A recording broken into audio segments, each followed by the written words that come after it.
One of the worst examples of how decisions at Westminster don't work for local people is over HS2. I have to admit that the East Coast Main Line is congested. It does need to have more capacity on it. And when we were told that a high-speed rail line was going to come to our area, I think most people looked at it quite positively. Unfortunately, when HS2 did arrive, it became very clear very quickly that Whitehall were far more bothered about what mattered for railway engineers than they did about what mattered to local people. Overnight, hundreds of people here in Woodlesford found that their homes had been devalued significantly. And when I wanted to talk to HS2 as a local councillor about compensation for my residents, they weren't interested and said, we only want to talk about the route. I went to see officials at HS2 and said, how do we change this? How can we make sure that people's compensation can be discussed so that they can have reassurance? They told me, our hands are tied because we've got instructions from ministers.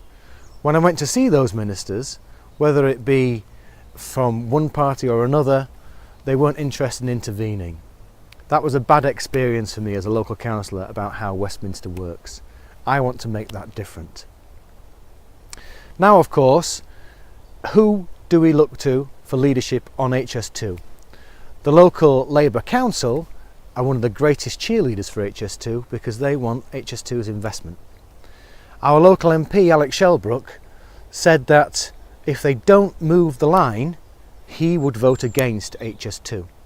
Well, that line consultation has come back. They have moved the line.